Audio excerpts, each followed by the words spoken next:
بسم اللہ الرحمن الرحیم۔ بغداد کے ایک بزرگ ابو عامر رحمۃ اللہ علیہ اپنا ایک واقعہ بیان کرتے ہیں کہ ایک بار میرے گھر کی دیوار اچانک گر گئی۔ مجھے بڑی پریشانی لاحق ہوئی اور اسے دوبارہ بنوانے کے لیے کسی مزدور کی تلاش میں گھر سے نکلا اور چوراہے پر جا پہنچا۔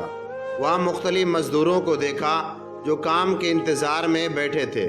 ان میں ایک نوجوان بھی تھا جو سب سے الگ تھلگ کھڑا تھا۔ اس کے ہاتھ میں تھیلا اور دوسرے ہاتھ میں تیشہ تھا۔ میں نے اس نوجوان سے پوچھا، کیا تم مزدوری کرو گے؟ نوجوان نے جواب دیا، ہاں۔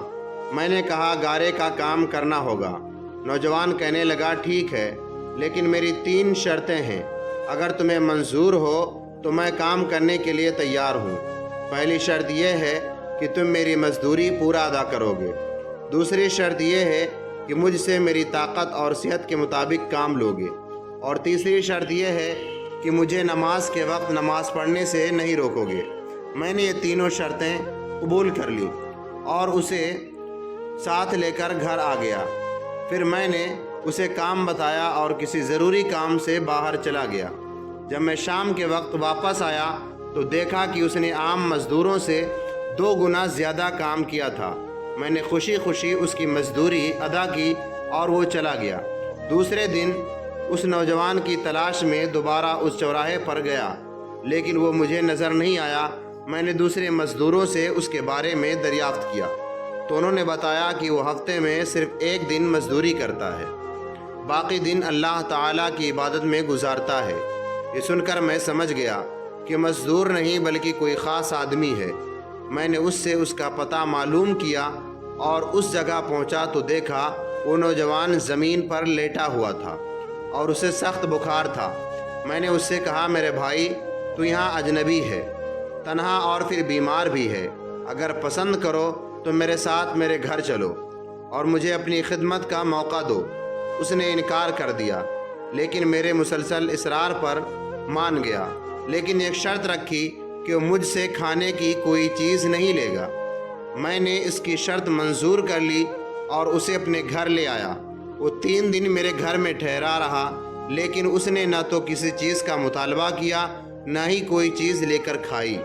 چوتھے روز اس کے بخار میں شدت آ گئی تو اس نے مجھے اپنے پاس بلایا اور کہنے لگا، میرے بھائی، لگتا ہے میرا آخری وقت قریب آ گیا ہے، لہٰذا جب میں مر جاؤں تو میری اس وصیت پر عمل کرنا کہ جب میری روح جسم سے نکل جائے تو تم میرے گلے میں رسی ڈالنا اور گھسیٹتے ہوئے باہر لے جانا، اپنے گھر کے ارد گرد چکر لگانا اور یہ آواز دینا کہ لوگوں دیکھ لو، اپنے رب کی نافرمانی کرنے والوں کا یہ حشر ہوتا ہے، شاید اس طرح میرا رب مجھے معاف کر دے، اور جب تم مجھے غسل دے چکو تو مجھے انہی کپڑوں میں دفن کر دینا، اور پھر بغداد میں خلیفہ ہارون رشید کے پاس جانا اور میری انگوٹھی اور قرآن مجید دے دینا، اور میرا یہ پیغام بھی دے دینا کہ اللہ سے ڈرو کہ کہیں ایسا نہ ہو غفلت اور نشے کی حالت میں موت آ جائے اور بعد میں پچھتانا پڑے، لیکن پھر اس سے کچھ حاصل نہ ہوگا۔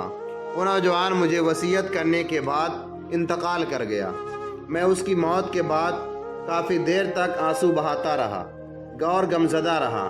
پھر نہ چاہتے ہوئے بھی میں نے اس کی وصیت پوری کرنے کے لیے ایک رسی لی اور اس کے گردن میں ڈالنے کا ارادہ کیا تو کمرے کے ایک کونے سے آواز آئی، اس کے گلے میں رسی مت ڈالنا، کیا اللہ کے دوستوں سے ایسا ہی سلوک کیا جاتا ہے؟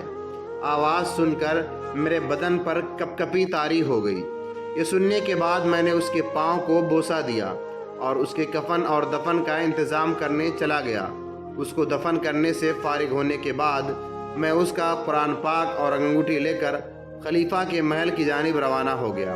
وہاں جا کر میں نے اس نوجوان کا واقعہ ایک کاغذ پر لکھا اور محل کے داروغہ سے اس سلسلے میں بات کرنا چاہی تو اس نے مجھے جھڑک دیا۔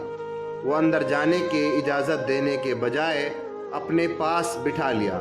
آخرکار خلیفہ نے مجھے اپنے دربار میں طلب کیا اور کہنے لگا، کیا میں اتنا ظالم ہوں کہ مجھ سے سیدھے بات کرنے کے بجائے خط کا سہارا لیا؟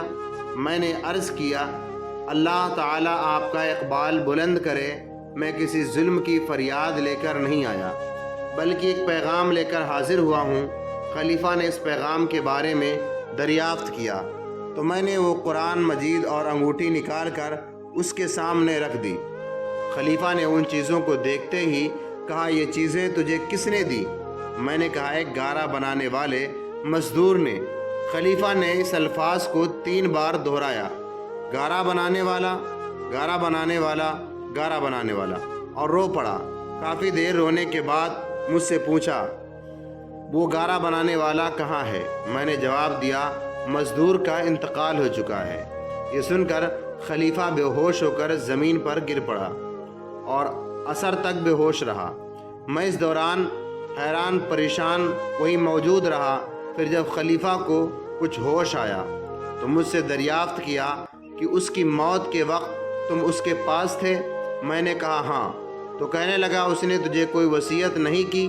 میں نے اس نوجوان کی وصیت بتائی اور وہ پیغام بھی دیا جو اس نوجوان نے خلیفہ کے لیے چھوڑا تھا۔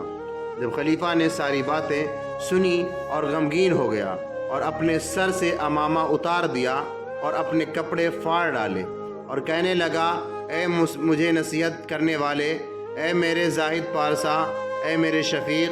اس طرح کے بہت سے القابات خلیفہ نے اس مرنے والے نوجوان کو دیے اور مسلسل آنسو بھی بہاتا رہا۔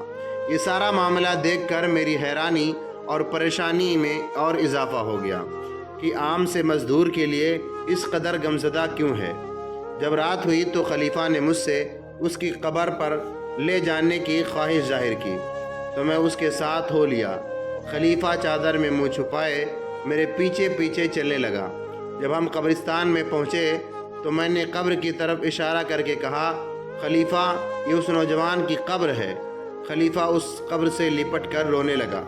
پھر کچھ دیر رونے کے بعد اس کی قبر کے سرہانے کھڑا ہو گیا اور مجھ سے کہنے لگا، یہ نوجوان میرا بیٹا تھا، میری آنکھوں کا ٹھنڈک اور میرے جگر کا ٹکڑا تھا۔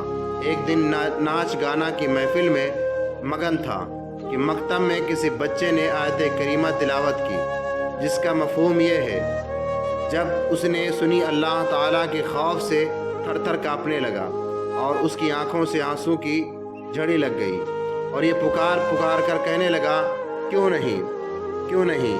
یہ کہتے ہوئے محل کے دروازے سے باہر نکل گیا۔ اس دن سے ہمیں اس کے بارے میں کوئی خبر نہیں ملی، یہاں تک کہ آج تم نے اس کی موت کی خبر دی۔ اللہ ہمیں سیدھے راہ پر چلنے کی توفیق عطا فرمائی۔ آمین۔ کمنٹ میں آمین ضرور لکھیں گے۔ ہماری ویڈیو کیسے لگی ضرور بتائیں۔ ہمارے چینل کو سبسکرائب کریں۔ اللہ حافظ۔